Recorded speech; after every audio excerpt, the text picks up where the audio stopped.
Now the question is, this is really about technological utopianism.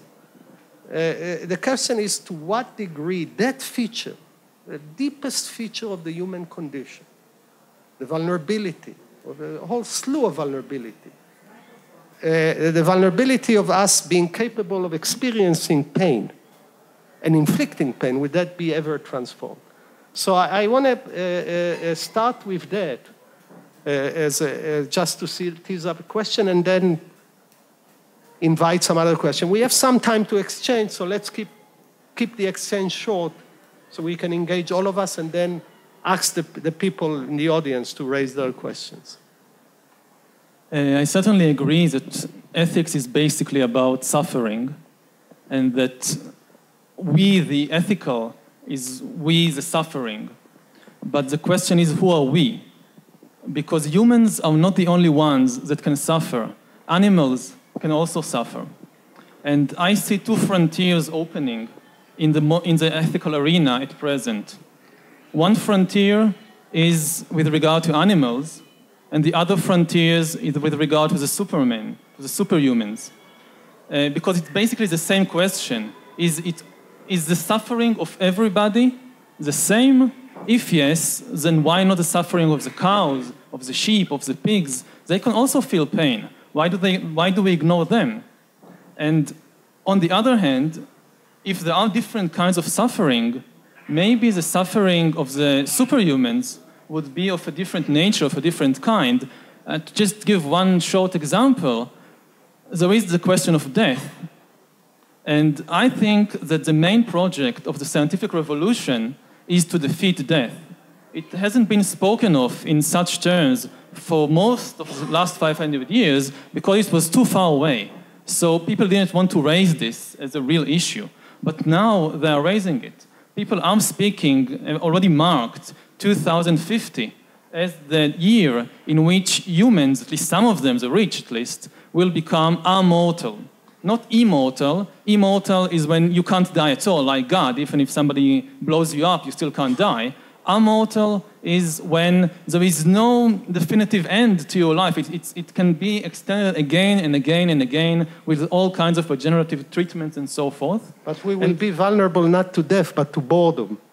We'll be vulnerable to different things, but would it be we? I mean, right. if we say we is simply those kinds of beings that can suffer, then okay, I'll buy that. But then we have to take on board the animals, at least some of the animals, and not just the Superman. If we want to be on equal footing with the Superman by saying we also suffer, so we have to start looking down and not just up.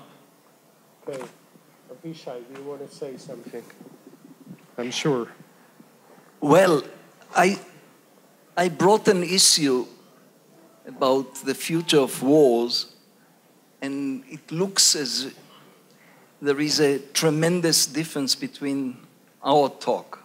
My talk was a cautionary one, saying the foreseeable future will be very much like the one we know in its fundamental features. You took a very bold prediction that in 100 years we'll have creatures with different mind that will, and the analogy will be like us to the Neanderthals. 100 years is too short. And it's crucial here. I'm not talking about long-range prediction. You may be right. The issue is exactly what is the scale of generations that we should take into account? What is the foreseeable future?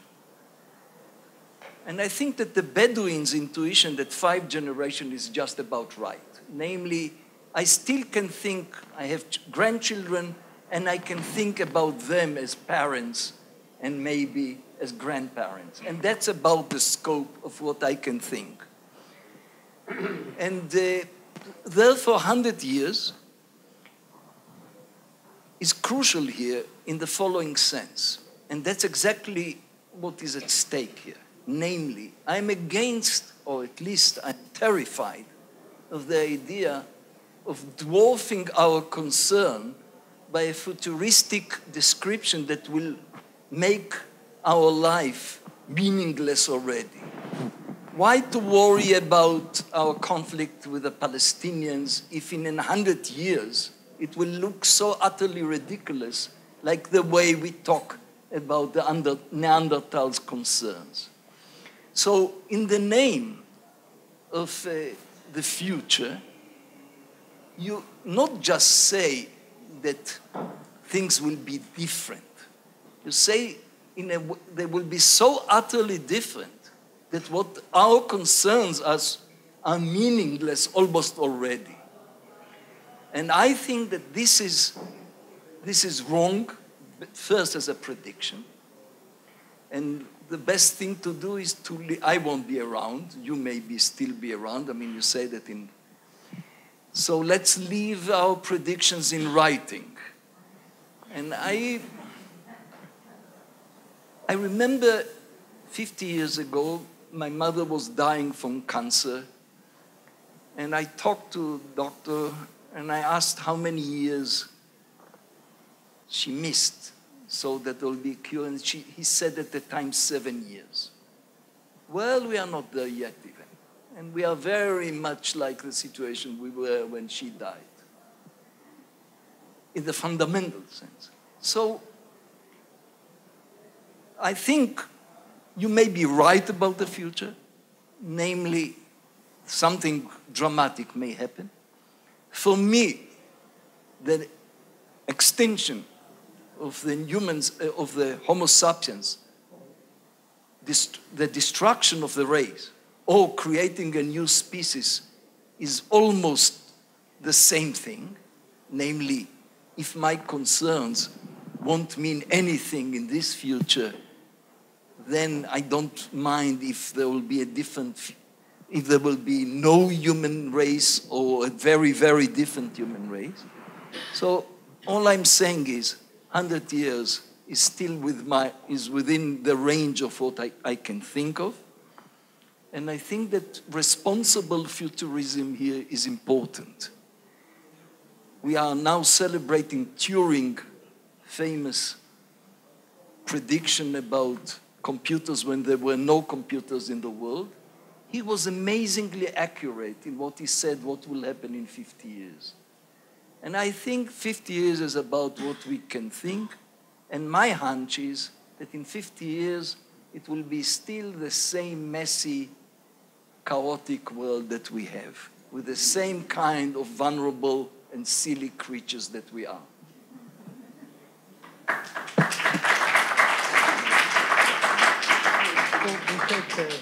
Dominique, you want to say something? Well, I feel very close to what Avishai has just said. So let me rephrase it in my own mind. Keynes, and we are still defined by his formula, used to say, in the long run, we are all dead. What you are telling us is that in the long run, but we have to define who is we, won't be dead. So the message could be, don't waste your time killing each other. We are taking care of death. And just wait. Look how ridiculous your present passions are. I find it, in a way, fascinating that as an Israeli, you would define the problem in such radical, bold terms. I mean, and in fact, I'm very interested. You challenge me, which is the nature of the exercise. But one can say, is it a product of psychological escapism? You don't want to see the present. You don't want to see the immediate aftermath of the present. So you project yourself into a future where everything will be so radically different as to make the little tiny problems of the present, such as the Iranian bomb or the Israeli-Palestinian conflict, are as marginal or secondary. In fact, in my own reflection on the conflict, I was asking the question, what will it mean for the Arab-Israeli conflict when monotheistic religion will be marginal, relatively speaking, in the demography of the world, where non-monotheistic approach to God will dominate, when people will not be in their majority moved by Jerusalem in one way or another. And I was asking myself, what would it mean? And looking at the demographic trends, that will come, in fact, pretty soon. But you are much, much more radical than I could have been. And somewhere, but maybe because I'm petit bourgeois, I feel very much in a classical, commonsensical approach, which is that the issue of morality, don't do to others what you don't want others do to you, don't treat the others as you don't want to be treated by the others. I mean, those are universal reactions, and it's true that somewhere other cultures bring a different flavor to those fundamental questions. But it's a different flavor. It's not necessarily a different answer. You see the same reaction against corruption in China than anywhere else. When the son of the nomenclatura crushed someone in a car accident, you see that people can't take that. So that's the universal nature of ethics in a world dominated by human beings like us. Nina, and then Yuval, you'll have a chance for a second round, etc. And we'll also have some time for questions. Please, Nina. Thank you. I actually find Yuval's speculation quite wonderful, and it reminds me of early 20th century. It's interesting that how we kind of do it in centuries, where all these futuristic ideas came out, and the Brave New World, and George Orwell started writing about his formulas, and there was a Russian writer, Zamyatin, who also created a new version of humanity. I'm also thinking about, Hollywood. I teach media, so it comes naturally to me. Star Trek and Star Wars, and as you may remember, there was a reality of 500 years, 5,000 years from now, and yet the only depiction that we could decipher from there is the people like us, although of course they looked all horrible and weird, and Klingons were nothing. Nothing like we can imagine. So it is, I think, part of human intellect to think of the future in terms of futuristic development. And it is entirely possible, though I agree with Avishai that probably 100 years is not enough. We still haven't cured cancer. Living in America, I'm very much aware of all these great inventions that come out, the 24-hour pill, that you're not going to go to sleep for 24 hours and you're going to achieve a tremendous amount and whatnot. And all these achievements happen and then fail because they really cannot sustain themselves. So I'm kind of doubtful about, and here I want to go to God. If we are created this way, it's hard to imagine that at least in 100 years that's going to fail.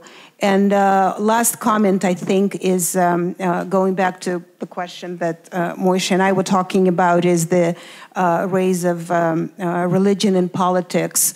So far, it has been very intolerant, and if it continues this way, which is possible if we're not going to convince the world that morality, justice, and laws is the way to go nonetheless, even if the corrupt greed failed us a bit at the end of the 20th century and early 21st, is that we are going to, bomb ourselves to the Stone Age because we are going to be very intolerant and fight over our own religious differences, and then all these great hopes for the future may not even materialize.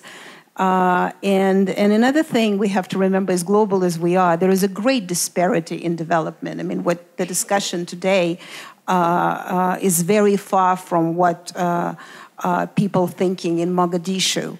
And that's another thing that should be taken into account. Okay, Yuval, you might want to respond because some of the challenges were raised to you. I would then raise another question, and then we'll open up the discussion to the audience. You can address anyone among the panelists whom you want to talk to, so please. The question of the timing, it's 50 years, 100 years, 200 years, it's basically an empirical question. And this is not an empirical discussion, it's more of a free thinking, so it's difficult to address the empirical question. I would like to say a few words about how I personally came to espouse such a radical view. Initially, my special field, my PhD field, is medieval military history. Crusades and knights and castles and things like that. And I'm a military historian by profession. And my basic attitude was that war is a fundamental. War never changes. I heard all these prophecies also about the new peace. And I said, this is nonsense. There is no new peace. War is a fundamental, eternal fact of human existence.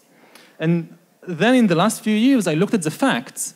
And I saw that there is an unprecedented peace in the world since, not in terms of civil wars, but in terms of international war. When people thought about war in the 18th century, in the 12th century, they didn't think about civil war, and there were a lot of those around. They thought about the 7 Years' War, the Crusades, things like that. And things like that don't happen anymore.